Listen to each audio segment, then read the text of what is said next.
Welcome to r/malicious compliance, where we share stories of people conforming to the letter, but not the spirit of request. And today we have 3 great stories. So subscribe, hit the like button, and let's begin. The first story. Grocery store at a points bonus. Did a number of transfers to get 5 times plus in value. Broke a program affiliation in the process. The second story. Manager makes a policy that we have to find our own replacements if we can't make a shift. I can't find my own replacement, so the manager has to be my replacement and do my job. The third story. I was taught to wear a stupid work t-shirt, so I tried to get around it. And the first story is 1,400 packages of cookies. I broke a rewards program. The year was 2000 in Canada. One of the better grocery store chains, Loblaws, had introduced their new President's Choice PC Points reward program. This was tied into their PC Financial MasterCard. There was a month-long promotion where you could get bonus points for purchasing select items. One of the items was their signature President's Choice Decadent Chocolate Chip Cookies. These are amazing cookies that are still around today. The offer was, for every bag of cookies purchased for the regular price of $1.99, you got 1,000 PC points when you used your PC Financial MasterCard. That 1,000 PC points was worth $1 for a later redemption. Buying a package of great cookies for half price after reward value would not make for a good malicious compliance story, now would it? I figured something out and started some major malicious compliance with their offer. I started by going from store to store and buying every bag of cookies I could find. I even asked if they had cases in the back. From one store I was able to get 8 cases. I ended up getting 1,400 packages of cookies over a 3-week period before the program broke. Having 1,400 packages of cookies created a problem. What was I going to do with all those cookies I bought for $1.99? At the time, I was a field sales rep for a company with 4 factories in the province. I ended up selling most of the cookies for $1 a package to the employees. They thought it was a great deal and could not get enough. On to the points. Every couple of days, the bonus points would show up in my PC Points account. I realized I could take my PC Points and convert them online from PC Points to Petro Points. Petro Canada gas station rewards program. Once I had 100,000 PC points, I would convert to 100,000 Petro points. I would then go online into my Petro Points account and convert those points to Sears Club points. Sears was a department store that is now gone. Eventually, I would redeem the Sears Club points for vouchers that could be used for in-store purchases at Sears. The break. After converting 1,400,000 PC financial points to Petro points over a couple of weeks, Petro Canada caught on and immediately stopped all conversions to Sears for everyone. No more points could be converted. It even was marked as not available on their website. I called Petro Points when I found out, and after a little discussion regarding the sudden end of the conversions, was allowed one final conversion. The math. One package of cookies cost $1.99. I sold a package of cookies for $1. Earned $1 in PC points. Exchanged that $1 in PC points to $1 in Petro points. Exchanged the $1 in Petro points to $5 in Sears Club points. Edit. Messed up the math. It was $1,400 net investment, not $700. For a net investment of $1,400 after selling the cookies and transferring 1,400,000 points among programs, I ended up with $7,000 in Sears Club's vouchers that I used on sale and clearance items at Sears. It was a fun 3 weeks while it lasted. Well done, OP. You have a good business future, haha. Think about it. Recently, there was a better deal on cereal that the store was selling for $2 a box, and using an online code made the cereal free. Well, 1 cent a box. The local store realized the mistake and didn't fix it, hoping no one would notice. Until someone came in and bought 2,500 boxes, $250. Then I went to 4 stores in the area buying every box. I knew it was a great deal, and was willing to invest. I ended up with about 9,800 boxes of cereal, costing me $1,000, tax another $115. The points earned with the coupon amounted to $500, or 500,000 points. In addition to keeping about 20 boxes, the rest was donated to local food banks, which is partly why local stores let it happen. I ended up turning the points into $1,200 in savings, traded in for SO points, or $1,200 of gas.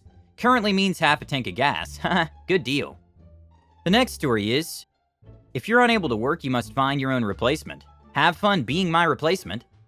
I used to work as a server for a casual restaurant. The managers there were lazy and constantly adding new stupid policies that nobody wanted to follow.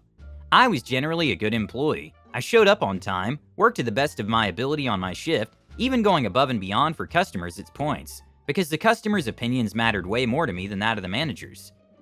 The first time I got a cold, it's unethical to work with food when you're ill, and called in sick, the managers called me out at the next staff meeting and said I was being a bad team member by letting everyone down, and calling in sick to get out of doing my work. Soon after this, they implemented a new policy. All employees who are unable to attend their shift must find their own replacements, or else they must show up. I found this ridiculous, as it's the manager's job to find someone to take a shift if one employee can't make it.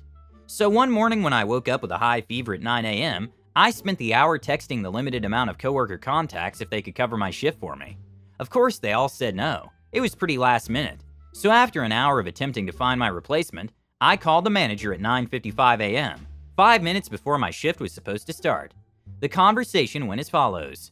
"Hi, manager. I woke up with a fever this morning and I feel very unwell, so I'm unable to come to work today." "When's your shift?" 10 a.m. to 4 p.m., sir." Inside, I was thinking, shouldn't he know my shift? He's the one who schedules our shifts. "Okay, and have you found your replacement to take your shift?" "No, sir. I just spent the last 55 minutes contacting the coworkers I have the information of, which is only 6 people. They're all unavailable. So I'll need you to come into work today because you have no replacement, yeah?" "I have a fever. It's not safe for me to come to work and handle food. That wouldn't be fair to the customers." "Well, then I need a doctor's note." "Okay, but my doctor doesn't take same-day appointment requests, so I can bring a note next week when my doctor is available. However, the note won't say anything, as most fevers don't last more than a couple days." He was silent. "I tried to the best of my ability to find a replacement for my shift due to your policy, but I only have contacts for a few of my coworkers. I do believe you have a complete list of all the workers here and could contact them on my behalf, but the policy says I have to do that, so I did. If you call in sick again like this, I'll have to write you up." "Yes, sir, I understand. I apologize for the inconvenience." The next time I showed up to work, my coworker told me that since my shift had basically started by the time he hung up the phone, he didn't have time to go through the list and find me a real replacement, so my manager had to be my replacement and work as a server. The policy still existed after that, but nobody followed it, and I quit a few months later. It's the manager's job to find you a replacement, and what he told you to do is not right. If you're asked to do work, including scheduling work related to finding coverage, it's work time, and it should be paid at your standard rate. It doesn't matter if you do it from home. You're doing the assigned work required by your employer. It is paid time. If I got sick one day and told him I needed to go to the doctor, and I was told that if I didn't show up or find a replacement it would be a crime, I just wouldn't go back, because hell, I don't have to find a replacement, and if I do, you pay me for it. Seriously, why are managers so stupid? There's a reason they get paid more than just servers. That includes situations like this one. Next time they ask you to find a replacement, tell them that you're actually sick, but you're not allowed to call because the doctor prescribed so. More sleep, etc. The last story is my 6-step protest to the stupid new company shirts.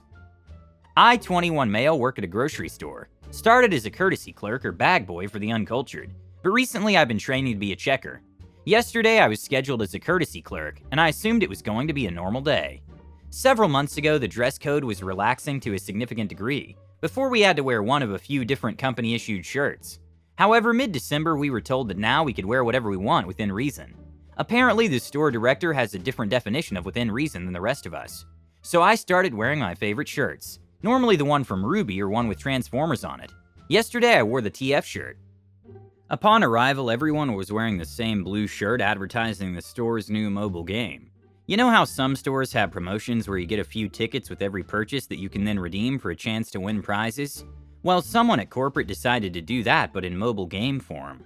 And honestly, I think the shirts are kinda stupid. From here on, I'll call them the FU shirt. I was told that all checkers had to wear them, but my manager, I'll call her Patty, said she'd check with the store director, Greg, if that applied to courtesy clerks too. While Patty checked on that, I started my floor sweep. Now about Greg, he's legitimately a great boss. There seems to be a recurring pattern with these stories where the boss has no idea how things actually work and is just a penny pincher or whatever. Greg defies all stereotypes. He helps out all over the store. He's even been known to help bag groceries if things get nuts, though that hasn't happened in quite some time. He's also the one who showed me how to snake a toilet. Very hands-on. One time he worked in the bakery for a month straight until more staff were hired. Honestly, as my first boss, he's kinda setting up all my future bosses for failure. All this is to say I wasn't trying to get back at him for anything. I was just trying to have some harmless fun. and protest a rule I think is stupid. So anyway, turns out all front-end staff have to wear the FU shirts. Fine. I spent the floor sweep coming up with ideas to peacefully and playfully protest. Malicious compliance number 1. I wore the FU shirt as a headband. It wasn't long enough to tie, so I taped it down. Patty saw me like that, smiled, and told me I probably had to wear it. Malicious compliance number 2. I put the FU shirt on in the bathroom, and then put the TF shirt on over it, making sure you could see the FU sleeves. That one got caught by Greg, who told me the FU shirt needs to be over. Malicious compliance number 3. This one was my favorite and I think it lasted the longest. I called it the tape cape. I put on the TF shirt, then draped the FU shirt's sleeves over my shoulders, and taped them into place. Eventually I got the idea to use a pride pin to save a piece of tape, but I'm still calling it the tape cape because it rhymes and I love it. Took Patty quite a while before she noticed. Both shirts are blue, and she laughed. She didn't tell me to change it or anything. Eventually Greg saw me and told me to wear it right. His mistake was not defining right. Malicious compliance number 4. I put the TF shirt away and actually started wearing the FU shirt. Head in the head hole and arms in the armholes. Just inside out is all. This one might have lasted longer than the tape cape, but I wasn't keeping track. Greg didn't notice at first, but when he did he just said my name in a disappointed tone, so I figured it was time to change tactics. Malicious compliance number 5. Backwards. That's all, just backwards. Greg came up to me to give me my 3-year pin and told me I almost had it right. Giving me the pin was a mistake though, because I had one more trick up my unwanted sleeve. Malicious compliance number 6. You may be thinking I've exhausted my options at this point. I have to wear the FU shirt the proper way now, don't I? Yes, I do, but no one told me I couldn't wear a cape. Yep, I did a reverse of the tape cape, so the TF shirt was covering the graphic with inexcusable puns on the back. I used the pride pin and the 3-year pin that had just been given to me. That lasted all of 30 seconds, so I unpinned the TF shirt and put my hoodie on. At that point, Greg said he was going to put a more clear copy of the dress code up near the punch-in clock and in the break room. Remember when I said that he and I had different definitions of within reason? Yeah, apparently we're allowed to wear whatever we want, as long as it's plain color or plaid, and has no logos or graphics on it. So actually, as I write this, it's occurring to me that as written, the FU shirts are in violation of the dress code. I guess I could start writing reports about everybody violating the dress code, but that would cross the line from harmless fun into needlessly petty. Maybe I'll just put up a post-it note on the dress code. So yeah, in conclusion, I exhausted all my options and had to wear the FU shirt right side out, tag in the back, with nothing covering it for the rest of the day, which by that point was less than an hour. From all indications, this will last as long as the promo will, about a month. Then we'll switch to normal plain clothes. It's a bummer that I won't get to wear my Ruby and Transformer shirts to work anymore, but honestly I'd rather go plain and boring than the FU shirts, just out of principle at this point. Edit. It seems I set the tone improperly. I would not have done this if it wasn't going to be received well. I knew everyone at work would find it amusing because, as I said, 3 years. I know my coworkers and bosses. I hate making waves normally. This was not a big deal and I felt comfortable having a little fun. Isn't that the spirit of malicious compliance? I think it's ridiculous knowing that your boss won't react aggressively you weren't being annoying. The fact that you weren't afraid to try it tells me what a great boss you had. Why are employees very often made to wear stupid t-shirts? I would quit my job right away if they made crappy t-shirts for us. No SH. It would take me a while to find another job where I could keep my dignity. Subscribe, hit the like button, and have a nice day.